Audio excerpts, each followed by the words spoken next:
So SmackDown General Manager Nick Aldis just took over from Raw General Manager Adam Pearce this week, and everybody was fine with it. I was like, all right, if that's how it's going to work, I'm going to do it too. That's right, I am going to host Ups and Downs this week, because out of the two bald people we have here, I am way better than that Simon Miller. I mean, have you seen him wrestle? He should just stick to YouTube. And another thing, have you ever spoken to his parents? Oh my gosh, you wouldn't believe some of the... Uh-oh. That's right. Right, we can just pretend that didn't happen.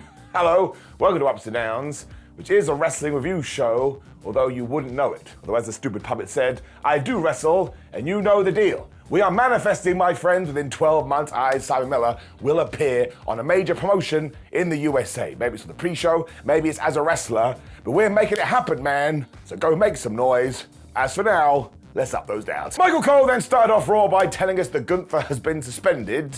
And as we were going to learn throughout this show, it was the lamest suspension in history. We did get into the good stuff though, because out came Roll Break Man. That is what I am calling Seth Rollins, Bron Breakker, and Paul Heyman's new group. That's right. That's what I said. I'm not very creative. Seth also got totally murked at the start here too, although he was very happy with it, because he was like, I know, you all want to cheer CM Punk. What did these fans do? Boo, boo. And even when a few fans did start to chant CM Punk, what did the rest of the fans do? They said boo, and I don't think they were saying boo-earn. Although saying that, CM Punk's real name is Phil Brooks, so maybe they were going Brooks. They weren't doing that. You also mentioned Roman Reigns. That guy did get a pop, but he doesn't care about any of them, because the whole reason these three are standing here right now is because they are the future of the industry. That's why Seth did what he had to do. Now this includes CM Punk, Roman Reigns, Cody Rhodes, John Cena. You can throw anybody out there and they're totally wrong.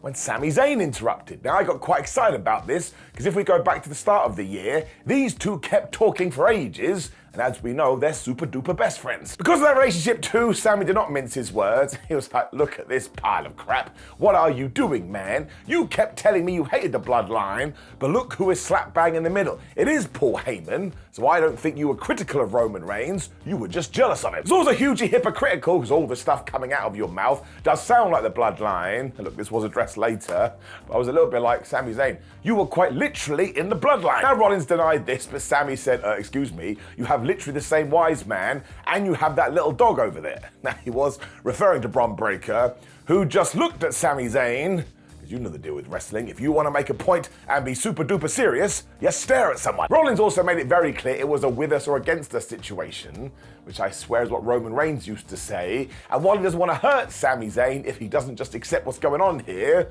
well, he's going to have a target on his back. And then it got really interesting too, because we learned that Paul Heyman had pulled some strings, because apparently he's in charge of WWE now.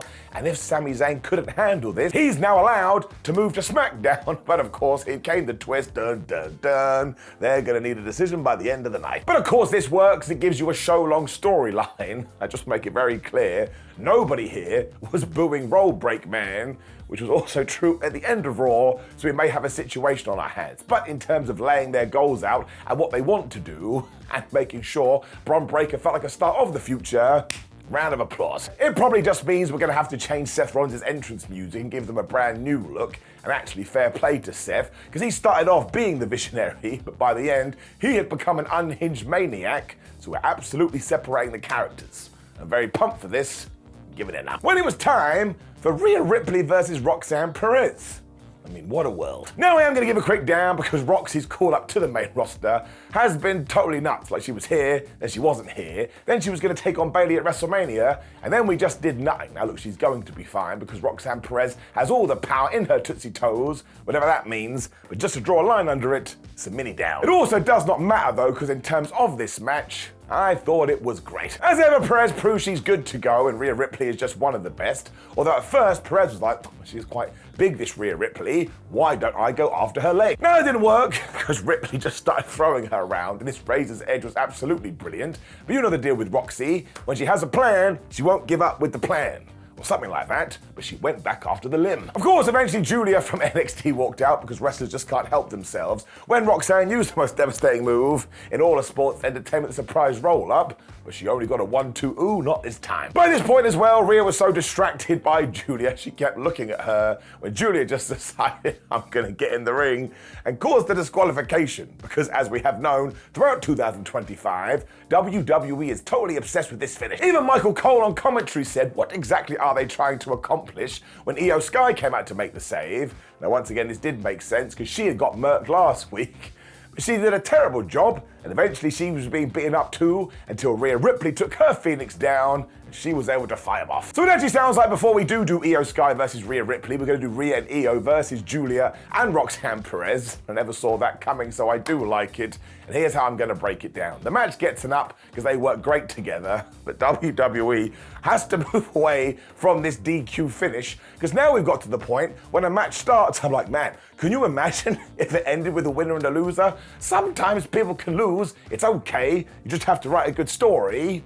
Don't want to be that guy. I think wrestling is predetermined, so you can come up with whatever you want. So that part is going to get down. It's nothing to do with this match in particular. It's just the overall theme. We got to calm it down. The Judgment Day were then in the back, and let's focus on the news that is going around. Although Liv Morgan addressed this later because she has been given time off.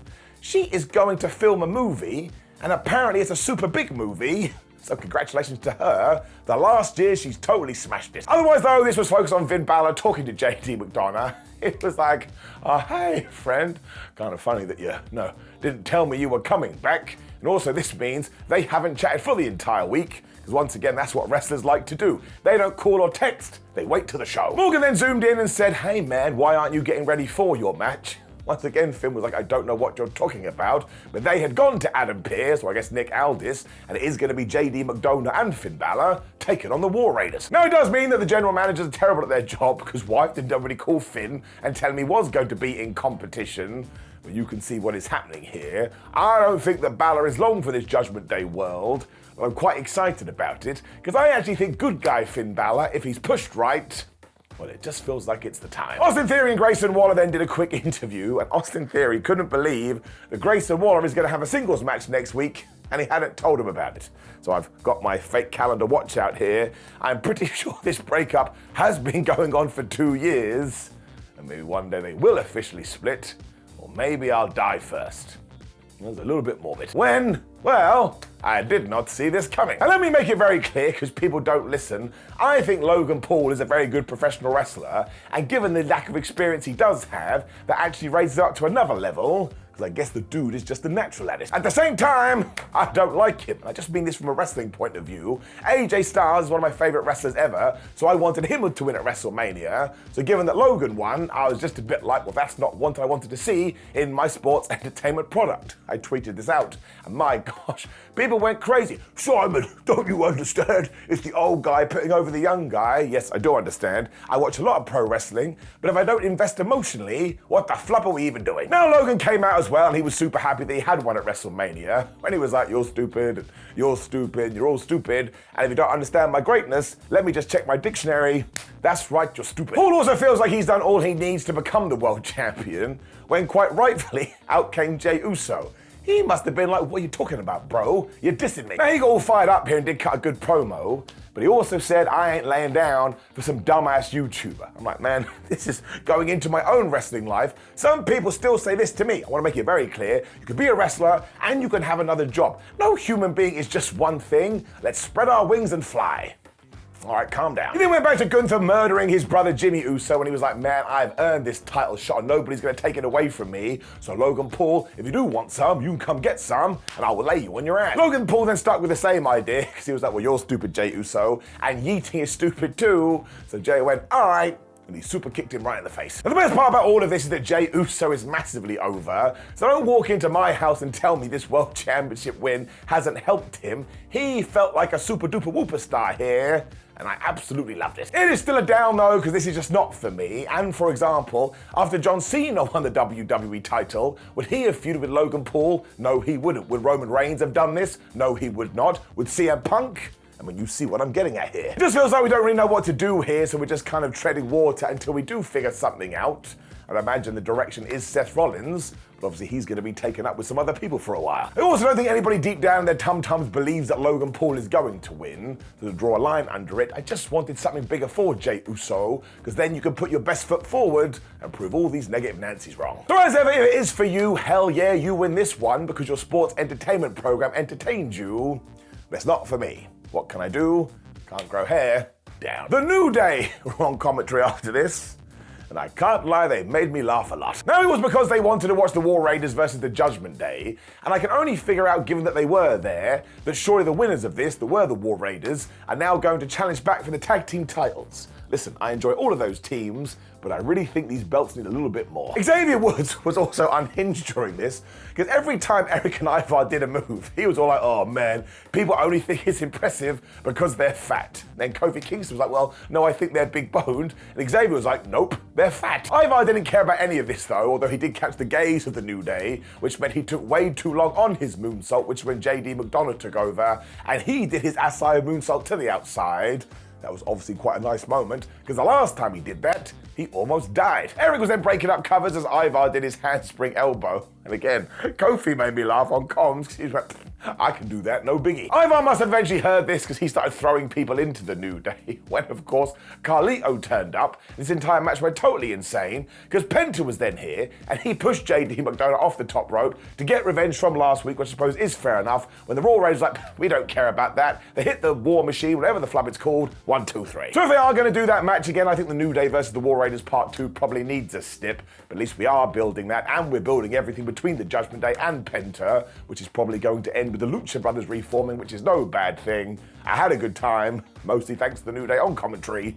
Paul Heyman then found Sami Zayn talking to Otis in the back, and he was down for some manipulating. But of course, he also learned on the fact they did used to be the OG bloodline, and he was like, look, we don't want Bron Breakker to beat your ass, but Bron Breakker has told us he does want to beat your ass, and because Seth and I have decided that he is the future, well, if you don't agree, he's gonna beat your ass. It's also kind of cool, because don't forget, a couple of years ago, it was Sami Zayn versus Bron Breakker for the Intercontinental title, when Heyman sweetened the deal. He was like, listen, I've talked to everybody, and if you do go to SmackDown, do you know who will be first in line for the WWE title after Randy Orton and John Cena? It's gonna be you. Paul also urged Zayn to think of his family, which is a horrible thing to say, when it was also like you either die in the past or you live in the future. So you've got to bring the crime counter down. If you said that on the street today, you're gonna jail. Of course, Sami Zayn sold this like his world had come to an end. And look, you've got to throw an up on it. These two just have such good chemistry, and it got me, like the idiot I am, I wanted to see the decision. We then got a reminder that Becky Lynch went heel last week. You're not gonna believe it. She came to the ring. That must have been planned that way. She really made me laugh too, because he talked about the fact that Bayley had been attacked before WrestleMania. She was like, there's not going to be a murder mystery. I'm just gonna tell you, it was me. Well, all right then. There we go. Fans then started to boo Becky, but she made a great point. Excuse me, let's go back to 2019. Bayley has been beating me up ever since then, and now you say that I'm the bad guy because I get revenge? You be silent. It also means that Bayley has totally forgotten about what this industry is, because I heard her on those podcasts going, I'm not a star, I want to be a star. Well, what did Becky Lynch prove to her at WrestleMania? She's a star. Becky then felt like she'd fired enough shots at Bayley, so she turned her attention to Lyra Valkyria. She was like, man, this idiot, if it wasn't for me, she wouldn't be in the industry to begin with. Becky still had high hopes for her though, and then what did she do when Lynch was taking some time away? She teamed up with Bayley. Given that Becky Lynch hates Bayley, she now thinks that Lyra Valkyria is a massive loser. This is when Lyra finally came out. I was like, man, what has taken you so long? But she was super pissed at Becky Lynch, and she told her, I don't like you. She also should have seen this coming, because so many people in the back warned her about Becky Lynch, and do you know who the biggest naysayer was? It was Bayley. So we're tying it all together. Now at first, Valkyria was happy to ignore this because she was just living her dream at WrestleMania. But after being beaten up 7 days ago, she's finally worked it out. And I was like, yep, that's pretty good evidence that maybe you shouldn't trust her. Lynch then ran away because, of course, Lyra Valkyria is the good guy and she's the bad guy, as Lyra reminded her, the last time we had a match, I beat you. And I know you're not going to accept a challenge right now, but if I put my IC championship on the line, you will. So we're going to do it at Backlash. Now, it always makes me laugh that more wrestlers don't attack champions to get championship matches, because that's exactly what happened here. When we have to do it. And look, I don't want to do it. I like Lyra Valkyria, but welcome to another episode of Nobody Talks Like That. Because as Lyra Valkyria was running Becky Lynch down, she said, I made myself madder, and I know I'm going to be a better person than you. Oh, and by the way, I'm going to be a better wrestler. I just don't think shouting that you're going to be a better person than somebody is fighting talk. I mean, she may as well have gone, my hair's going to be nicer, my makeup is going to look even more beautiful, and damn it, when I write a letter, my handwriting is absolutely delicious. Now, I'm being unfair here, because this is the best promo Lyra has cut. But at the same time, nobody talks like that. It got better too because when Becky tried to rant back, Lyra just took her out. But of course, as her music was playing, Lynch attacked her from behind. That really is a lesson everybody should learn. So yes, we are going to do this at Backlash, and I tell you, Becky Lynch should win that Intercontinental title, Bayley should get involved, and these three should just take that IC Championship and make it feel more important than my life. I'm actually quite excited about this. Good job. Up. Nick Aldis then proved he's a massively biased general manager because he found Penta in the back. He was like, I don't appreciate that you got involved in that match. I was like, bro, everybody gets involved in other matches, especially the bad guys, and you don't say shit. Either way, it is going to be Penta versus JD McDonagh next week when in walked American Made. I'm like, Penta, you lost at WrestleMania, but do you know what's better? Rey Fenix lost too. This is when Penta put Chad on his ass and said, don't you dare talk about the Lucha Brothers that way. They are coming. When we just got the best video package. Now, yes, this was Rusev. We got these big letters that said Rusev, just in case you weren't sure who this was. And sure, we did tie into the Redeemer character here, but why is that a bad thing, my friends? I don't care where you come up with your gimmick, AEW, WWE, Ring of Honor, New Japan, in my house. If it's good, go do it. He was talking about when he did have it all, though, when he was the US champion and when he had his tank at WrestleMania. I love this guy, but on his way back to Bulgaria, he fell into the abyss, and now he understands what he has to do. There's no more listening to other people, no more listening to his wife, and he is no longer crushing people because other individuals want it. He is going to crush fools because that's what he wants to do. I was like, man, Rusev is my favorite wrestler. I don't even care. If you watch Ups and Downs for a long time, you know I just think he is the best. This got me so pumped up. And he's taking on Otis next week. He should throw him around. Give it enough. Stephanie Vaquer was then back on Raw after this. I cannot figure out whether she's been called up or not. Now, she was facing Ivy Nile, so this was a really unique match, and they should absolutely pat each other on the back, because this was flipping good too. Turns out the fans really like that Devil's Kiss move, so Ivy tried to get out of the way of the Devil's Kiss move, when Stephanie was like, well, I really want to hit you with that Devil's Kiss move, and she got the Devil's Kiss. The end. Stephanie got the double knees in the corner too when Chad was putting people's feet on the ropes. And when Vaquer went to confront him, Ivy grabbed Stephanie, and she German suplexed her around the place. Kind of nuts. We also got this really cool superplex when Ivy was able to stop Stephanie hitting her finish, and she got the Uranagi for a 1-2 instead.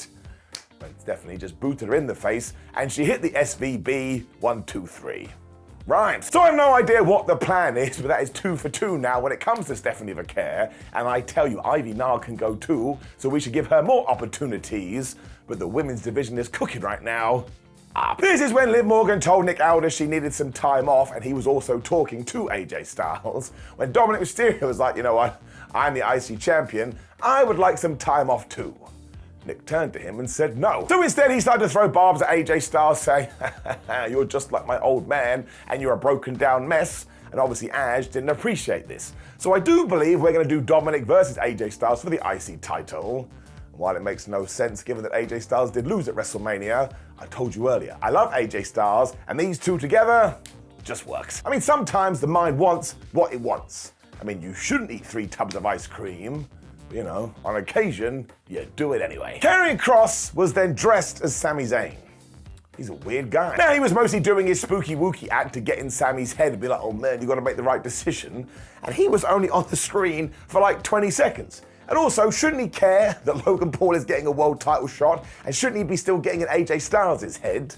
So this one is 2 + 2 = potato. It doesn't make any sense, and I get we can get back to it. But if you hate somebody, and then they get a world championship shot, and instead you go to somebody else and yell at them, well listen, I like Karrion Kross a lot, I like this Sami Zayn story a lot, but that's a logic hole, man. Down. Pat McAfee then stood on Al in the announce table after this.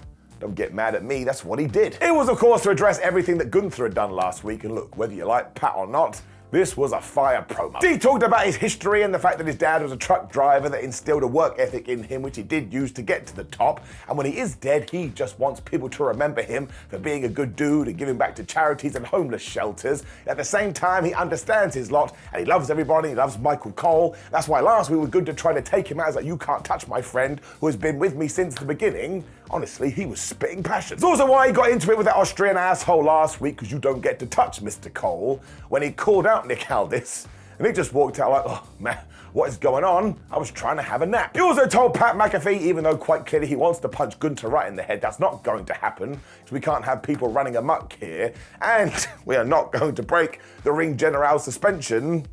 Although I've changed my mind, we will break that suspension, and it is going to be Pat McAfee versus Gunther at WWE Backlash. So that was ridiculous, and listen, a small part of me, my nerd side, was like, man, Pat McAfee shouldn't have made that challenge and accepted it so quickly, but at the same time, at least there's due course here, and if we do get to that fight and Gunther wrecks him, well, I think that will be some damn good entertainment. All of this was very well done, and honestly, Pat McAfee totally knocked it out of the park, and we know he can wrestle. We've seen it before, so yes, I enjoyed this muchly. Let's gang it up. Good old Jey Uso then found Sami Zayn and was like, listen, my buddy, you do whatever you think is best for you.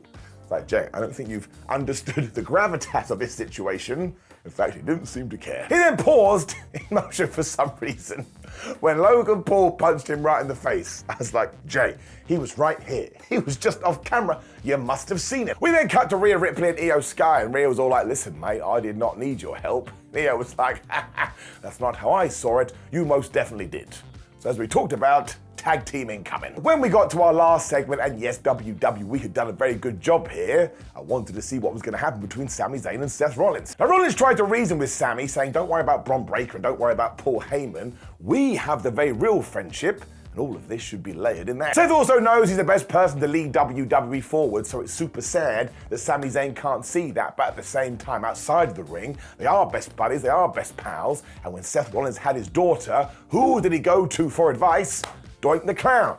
Not Doink the Clown. Sami Zayn. He also talked about the fact that wrestling can tear friendships apart, and I tell you, if Seth Rollins' entrance had been 10 times longer, and he kept putting his finger in the air saying, acknowledge me, he's essentially becoming Roman Reigns. All that he hated. He then got super duper serious because Rollins was like, listen, Sam, take the deal and save your life.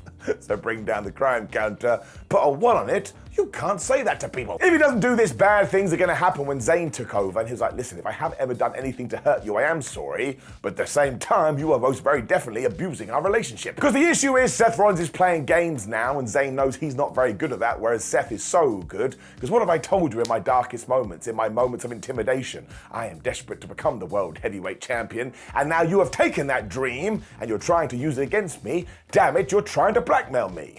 I mean, that's 100% what it was. The issue is he is not going to stand there and take it, especially from a friend. And honestly, you need to go and watch this. Sami Zayn's promo was so good. I mean, he just sounded like a real person. So with or without his help, he will become World Heavyweight Champion, but he'll do it the right way.